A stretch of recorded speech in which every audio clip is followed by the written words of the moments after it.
सबको जय मसीह की।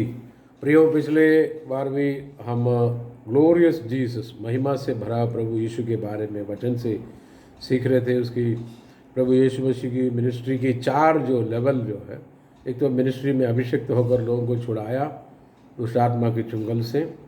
फिर हमने देखा कि वो सफरिंग करते हुए, कष्ट और क्लेश सहता हुआ प्रभु यीशु जहाँ तक हम सबों के लिए अपना हम सबों का पाप लेते हुए और काफ़ी सफरिंग कष्टों को सहा, अपना जान भी दे दिया और पाप से लड़ते लड़ते अपना जान कुर्बान कर दिया। और कई लोग सोचने लगे कि यार तुम्हारा खुदा बस इतना ही है कि देखो सब लोग अवतार कोई भी आता है तो पापियों को मारता है, तो ये तो पापियों को बचाने के चक्कर में देखो खुद ही मर गया। लेकिन आश्चर्यजनक रूप से देखो अगला प्रभु की जो पोजीशन आप देखना कि जी उठा प्रभु यीशु। 40 दिन तक तो हम देखता रहा वचन से कि प्रभु यीशु जिंदा होकर हर एक विश्वासी से मिलते हैं। उन दिनों में, वो 40 दिन में किसी भी अविश्वासी से प्रभु यीशु नहीं मिला। और हालांकि सबको जो लोग मसीह में मरते हैं उसको नया शरीर मिलने में काफ़ी समय लगता है, दोबारा यीशु के आगमन है तभी मिलेगा। लेकिन यीशु को उसी समय नया शरीर मिला जब वो मृतकों में से जी उठा था। अभी 2000 साल हो गया। वो नया शरीर ये है कि कोई भी बंद दरवाजे को पार कर सकता है। कि चेले लोग बंद कमरे में बैठे थे डर के मारे, यीशु उसके अंदर ही आकर उनसे कहा शलोम, सबको शांति मिले। अर्थात प्रभु यीशु की जो शरीर जो है कभी प्रत्यक्ष प्रकट हो जाता है, जो कभी अप्रत्यक्ष हो जाते हैं, जो उनसे जिससे मिलना है सिर्फ उन्हीं से मिलेंगे। वो एम्माउस जाते 2 चेलों से मिलते हैं, बातें करता है, लेकिन उनको जो 2 लोगों को यीशु को पहचानने की, क्योंकि पहले से देखा हुआ, उनको पहचानने की शक्ति को प्रभु रोक देता है। और जब प्रभु यीशु रोटी तोड़कर देता है तभी उनको समझ में आता है। जब वो समझ में आता है, यीशु को देखता है, जब तक वो अप्रत्यक्ष हो जाते हैं।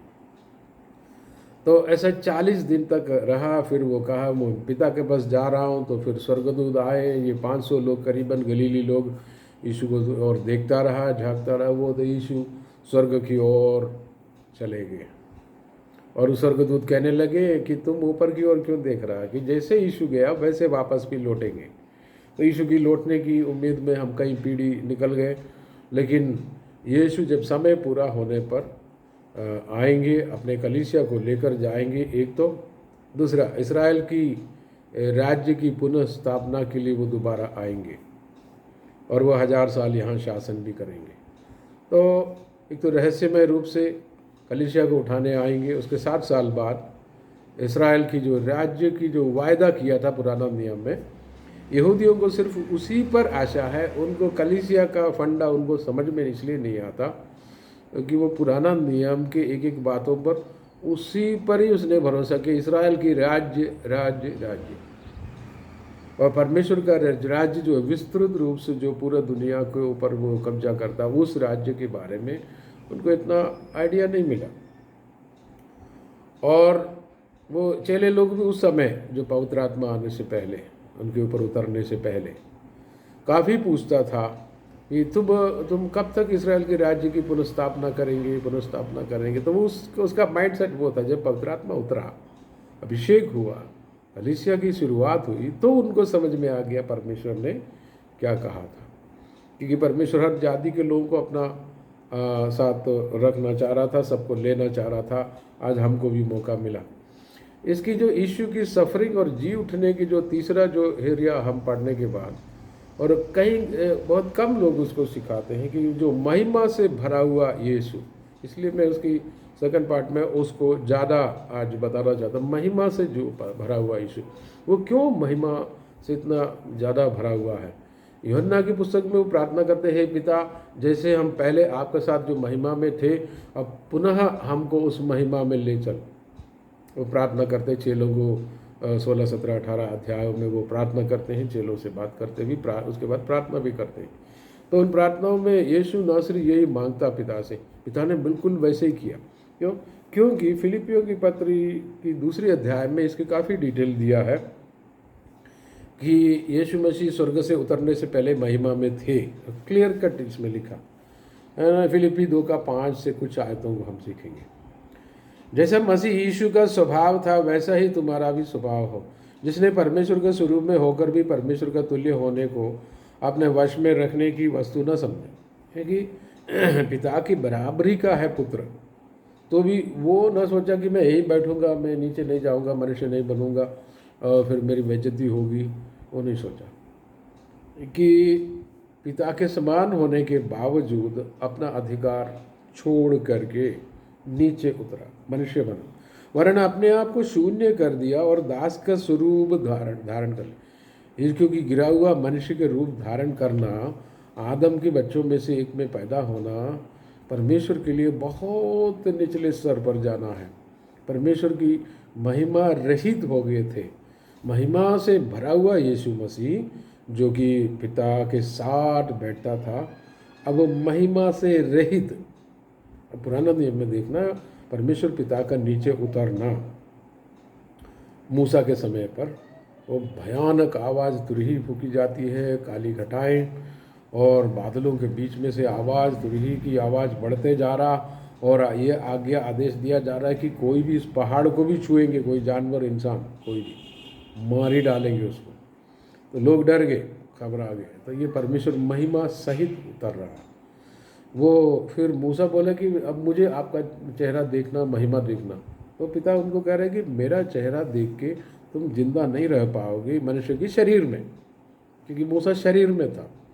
तो इतना महिमा में, महिमा से भरा हुआ, करोड़ों स्वर्गदूत के बीच में रहने वाले तेजोमय परमेश्वर अपना सारा तेजोमय वो जो महिमा जो छोड़ करके साधारण इंसान बन के रहा। यीशु मसीह जो पैदा हुआ था, कई लोग कहते हैं कि उसको कई स्टोरीज है कि वो बहुत उजियाला, बहुत ये है, उसने चमत्कार किया। ऐसा कुछ नहीं बाइबल में लिखा। वो एक साधारण सा, लेकिन मरियम को समझ में आया कि इतनी भविष्यवाणी हुई इनके बारे में और ये पवित्र है, तो उसने हृदय में इस बात को रखा। कई भविष्यवक्ता भी आकर बोले ये खुदा है, ये राजा है, ये उद्धार देने वाला मसीहा है, परमेश्वर है। तो बाकी लोगों को कुछ समझ में नहीं आ रहा था। और उनके भाई भी, यूहन्ना 6 अध्याय में, उनके भाई भी उनसे पूछते कि यार तुम महान होना चाहते हो बड़े, तो फिर यरूशलेम जाओ, वहाँ पर बड़े आदर होता है, यहाँ पे क्यों, गलील में क्यों घूम रहे हो? और इनके भाइयों से भी वो लोग भी इनकी आदर नहीं किया। यीशु की मृत्यु पर वो लोग आए नहीं, सिर्फ यीशु की मदर आई थी कुछ लेडीज़ के साथ। और उनकी कुटुंब के लोग, उनके परिवार के लोगों ने क्या कहा, इसमें बेलजबूल है, इसमें कुछ आत्मा है, पकड़ो इसको, पकड़ो इसको। पकड़ने आए थे, देखो। और लोग उसके बुरा बुरा भी बोलते थे। तो अपने आप को नीचा कर दिया। कितना महिमा से भरा हुआ परमेश्वर कितने नीचे आ गया और मनुष्य के रूप में प्रकट होकर अपने आप को दीन कर दिया। और यहाँ तक आज्ञाकारी रहा, हमेशा पिता की आज्ञा में रहा। वो शरीर में है और सब कुछ ये समर्पित किया, पिता जो कहेंगे वही पूरा करके रहेंगे। आज्ञाकारी रहा कि मृत्यु, हाँ, क्रूस की मृत्यु भी सह ली। इब्रानियों की पत्री में लिखा है कि वो आज्ञाकारी था, मृत्यु दंड तक सह लिया उसने।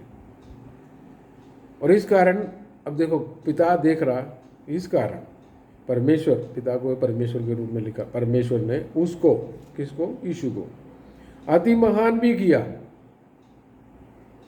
और उसको वह नाम दिया कि जो सब नामों में श्रेष्ठ है। अब देखो, यीशु का नाम सारे नामों से ऊंचा नाम है। नाम का मतलब है कि अथॉरिटी देना, अथॉरिटी देना। बोला कि मेरे नाम से तुम लोग जाओ, दुष्ट आत्मा निकालो, ये करो। यानी कि प्रभु अपना अथॉरिटी हमको दे रहा है कि वो नाम में शक्ति है, वो अथॉरिटी उनकी राइट है, उनका अधिकार है। उसका अधिकार चलता है, आज भी चलता है। कई लोग बोलते हैं कहाँ चलता है दुनिया, ऐसा कि दुनिया में आज भी चलता है। यीशु के नाम सारे नामों से ऊंचा है। नाम दिया जो सब नामों में श्रेष्ठ है कि, हाँ, इसमें क्या लिखा कि जो स्वर्ग में और पृथ्वी पर और जो पृथ्वी के नीचे, जो पृथ्वी के नीचे बोले तो नरक में, पाताल में, करंटली पाताल जो है नरक जो है पृथ्वी की ज़मीन के नीचे है। बाद में इसको यहाँ से हटा करके जो आग की झील है वो एक दूसरी जगह पर है, पृथ्वी पर नहीं है, उसमें डाल दिया जाएगा। सारी शिफ्टिंग होगी, वो सब पर प्रकाशित वाक्य। तो प्रभु यीशु कहाँ कहाँ अधिकारी है इस वक्त? स्वर्ग में। सारे स्वर्गदूत उसकी आराधना करते, सब कुछ पिता को छोड़ के सब कुछ उसके अधीन में। और ये किसने किया? पिता ने किया। और पृथ्वी पर जो कुछ है आज भी लीगली प्रभु यीशु का है, लेकिन परमेश्वर ने मनुष्य को अधिकार दिया है, तो प्रभु अभी आके जबरन नहीं कर रहा। वो अंत में प्रभु आएगा समय की समाप्ति पर, अपनी ज़ुबान से बड़े शक्तिशाली वचन, तलवार है, निकालेगा, उसके दुश्मनों को मरवा डालेगा, लाखों लाखों लोगों को यरूशलेम में मार डालेंगे। देखना यीशु मसीह को जिसने बहुत कमज़ोर समझा है, उसकी शक्ति भी देखना, वो समय आएगा। अभी पावरफुल है वो। ये महिमा से भरा हुआ यीशु के बारे में हमको मनन करना। महिमा से हम जिसकी सेवा पूजा कर रहा, वो महिमा से भरा हुआ यीशु है, कोई छोटा मोटा नहीं है। महिमा से, जैसा पिता वैसे पुत्र।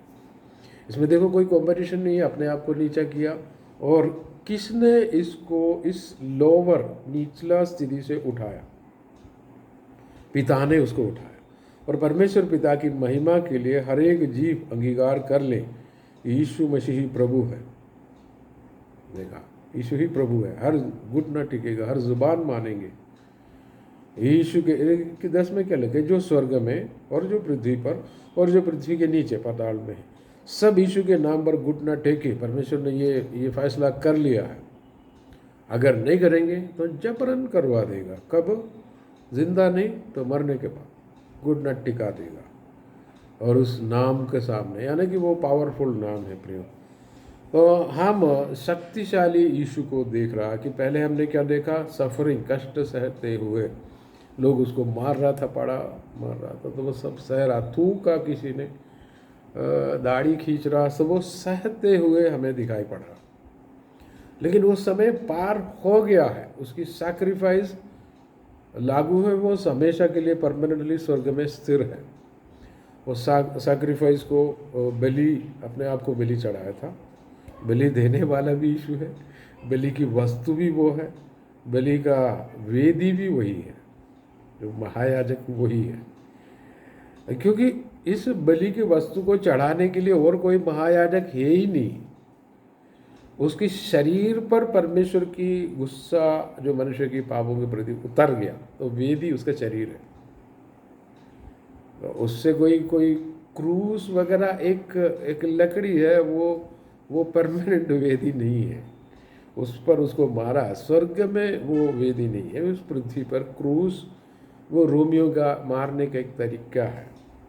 वो सबसे निंदा के साथ दर्दनीय मौत है, वो सब सह लिया उसने। और पिता ने उसको मृतकों के बीच में से जिलाया। ये एफेसी में लिखा है प्रियो। 120 पर अपन चलेंगे। एफेसी 120 में सबसे निचला जगह से परमेश्वर पिता ने उसको उठाया। इसलिए एफेसी 120 में अपन चलेंगे। वहाँ क्या लिखा है? जो उसने मसीह के विषय में किया कि उसको मरे हुओं में से जिलाकर स्वर्गीय स्थानों में अपने दाहिने ओर बिठा दिया। अब कहाँ पर है यीशु मसीह? पिता के दाहिने ओर। अब कितना महान है वो! प्रकाशित वाक्य में पहला अध्याय 12-13 में सब हमने पहले भी देखा था इसको, कि सूरज से भी ज़्यादा चमकने वाला तेजोमय, उसकी पाँव दोनों दिखता कि मानो पीतल की भट्टी में से निकला हो और तपा हुआ। इतने उसकी आवाज़, झरने जो पानी की झरने जो गिरते उससे ज़्यादा, हजारों हजारों लोग आवाज़ से ज़्यादा। वो यहूदा गोत्र की शेर है वो, अब स्वर्ग में विराजमान। बस ये रह गया है कि नीचे आना। अब वो परमेश्वर इस वक्त की, इन दिनों की मुख्य काम है कि कलीसिया के थ्रू अपना सामर्थ्य प्रकट करता है। इसका मतलब आप और मुझे विश्वास करके प्रभु की सामर्थ्य को रिलीज़ करना है। नहीं करे तो वो कई जगह पर ऐसा लगता है कि प्रभु की सामर्थ्य दिखता ही नहीं है। तो कलीसिया के लोगों के ऊपर यानी विश्वासी के ऊपर बहुत ज़्यादा जिम्मेदारी है। आप विश्वास से प्रभु की इस पावर को रिलीज़ करें। इसमें हमें कोई घमंड करने की ज़रूरत नहीं है, क्योंकि ये सब उन्हीं का है, पावर यीशु का है। वो हम पर दया करके हमको ये शक्ति दिया है उनके प्यार की वजह से। लेकिन याद रखना कि प्रभु यीशु महिमा से भरा है, वो किसी से कम नहीं, वो सबसे ऊंचा। और पिता ने खुद अप्रूव करके उसको उठाया। पवित्र आत्मा इस सारे कामों में शामिल है पिता की मर्जी के साथ। और जिलाने में पवित्र आत्मा था, मृतकों की, जहाँ तक यीशु की मृत्यु की जगह पर भी पवित्र आत्मा उसको सहायता करता रहा। पवित्र आत्मा सब जगह पर है। तो प्रियो, पिता ने यीशु मसीह के साथ, पिता स्वर्ग में सिंहासन पर बैठा था, यीशु मसीह उसमें से फैसला किया कि मैं नीचे जाऊंगा, मनुष्य बनकर आऊँगा मैं, और पिता के कहने मानकर एक मनुष्य के रूप में मैं रहूँगा। तो पिता ने उसको पवित्र आत्मा के ज़रिए से हमेशा अगुवाई करता रहा, जन्म से लेके मृत्यु तक। आप पूरा पढ़ के देखना। स्वर्गदूतों का मिनिस्ट्री बहुत है। पवित्र आत्मा शुरू से पवित्र आत्मा भविष्यवाणी करता है। शिमोन करके भविष्यवक्ता के अंदर से आकर पवित्र आत्मा ये भविष्यवाणी की बात बताते हैं। हन्ना करके एक औरत जो बूढ़ी माँ थी, वो भी भविष्यवाणी करती है। तो पवित्र आत्मा हर जगह पर, यीशु पवित्र आत्मा से भरा हुआ था बचपन से ही। लेकिन उसको मिनिस्ट्री का अनॉइंटिंग जो करीबन 30 साल में पिता ने की है, वो पहला मरकुस पहला अध्याय की 9-10 आयत में साफ सुथरा दिखता है। पिता आकाशवाणी करते हैं, पवित्र आत्मा कबूतर की नाई उतरते हैं, यीशु को अभिषेक करते, तो वो सेवकाई करके लोगों को शैतान की चुंगल से छुड़ाता रहा, अपना राज्य की, परमेश्वर की राज्य की घोषणा करता रहा। और फिर हमारे लिए कष्ट सहकर हमारे पापों को अपने ऊपर उठाता है, श्रापों को उठाता है, और हमको छुड़ाने के लिए खुद कष्ट सहते हुए, सफरिंग क्राइस्ट हमें दिखाई पड़ता है तीसरे लेवल पे। चौथा लेवल पे नहीं, तीसरे लेवल पे हमें मृतकों में से जी उठा, मृत्यु की शक्ति को ख़त्म किया हुआ यीशु को दिखाई देता है। चौथे लेवल पे महिमा से भरा हुआ यीशु को दिखाई देता है। और वो पहला, दूसरा, तीसरा स्टेप अब रिपीट नहीं करेंगे। अब दोबारा सफरिंग के लिए, कष्ट सहने के लिए नहीं आएंगे। अब पृथ्वी पे कोने कोने में जाके चंगा करने के लिए नहीं आएंगे, जबकि वो कलीसिया के विश्वासियों के ज़रिए से यीशु खुद आत्मा के थ्रू करते रहेंगे जब तक यीशु की दोबारा आगमन ना हो। और यीशु खुद एक बार और पैदा होकर नहीं आएंगे। वो मिनिस्ट्री समाप्त कर दिया गया है, लेकिन वो कंटिन्यू है विश्वासियों के ज़रिए से। और उसकी सफरिंग के लिए दोबारा नहीं आएंगे। इब्रानी 9:28 में लिखा है कि वो पापों की हरण करने के लिए दोबारा नहीं आएंगे, बल्कि दोबारा आएंगे अपने इंतजार करने वालों को पिकअप करने, लेने के लिए आएंगे। तो प्रियो, ये महान यीशु की महिमा से भरा हुआ वो चौथा वाला जो पोजीशन है, उस पर आप गौर करें, मनन करें। कभी कभी इसमें लिखा है कि तुम उसको कष्टों के ऊपर मनन करें। ठीक है, प्रभु हमारे लिए कष्ट सहा, मनन करें। लेकिन ये भी लिखा है कि महिमा से भरा हुआ प्रभु यीशु को देखो। महिमा से जो भरा हुआ यीशु की ओर जो कोई देखता है वो लज्जित नहीं होता, और परमेश्वर उनको लज्जा से बचाकर अनुग्रह से भरते हैं। प्रियो, ये आज यीशु मसीह शक्ति से भरा हुआ, महिमा से भरा हुआ तेजोमय परमेश्वर है। तेजोमय, वो कुछ साल पहले, 2000 साल पहले पृथ्वी पर साधारण रूप से चलता फिरता वो व्यक्ति जैसे आज नहीं दिखता। तेजोमय, सूरज से भी ज़्यादा चमकने वाले, उसका एक दृश्य कोई अगर देखे, दर्शन में देखे, तो वह बेहोश हो जाएगा, जैसे यूहन्ना के साथ हुआ। इतनी आसान नहीं है उनके सामने खड़े रहना। महान परमेश्वर है, तेजोमय परमेश्वर है, और ये तेजोमय परमेश्वर आपके भीतर रहता है। ये बहुत बड़ी रहस्य है। कुलोसियों की पत्री 1:27 में लिखा है कि जाति जाति के लोगों के अंदर भी यीशु आने लगा, अब आपके अंदर रहने लगा। ये बड़ा रहस्य है, और रहस्य को आज वचन से उसकी पर्दा हट गया है। देखो, आपके अंदर तेजोमय यीशु मसीह है, निराश होने की ज़रूरत नहीं। तेजोमय परमेश्वर आपके अंदर है, और आप उसका कैरियर है, आप उसको ले जाने वाला वाहन है, आप उसको लेके चलने वाला, यानी कि उसमें बाइबल में लिखा है गधे को पकड़ कर लाओ, और चेले लोग गधे को पकड़ कर लाए और यीशु उसके ऊपर बैठ गया। तो इस प्रकार हम तेजोमय प्रभु को लेकर घूमने वाले गधे की तरह, है ना, हम कैरियर है, हम उसको कैरी करते हैं, हम उसको लेकर जाते हैं। क्यों? परमेश्वर हमेशा मनुष्य को, शरीर में रहता हुआ मनुष्य को, घर से निकला हुआ नहीं, ये शरीर में रहता हुआ जीवित जिंदा मनुष्य को चाहता है कि वो यीशु की महिमा को लेके चले। महिमा से भरा हुआ प्रभु यीशु तुम्हारे भीतर रहता है। बड़े चमत्कार हो, कलीसिया में हो, व्यक्तियों के अंदर भी हो, परमेश्वर को और आदर मिले। ग्लोरियस जीसस, महिमा से भरा प्रभु आपका साथ रहे। आमीन।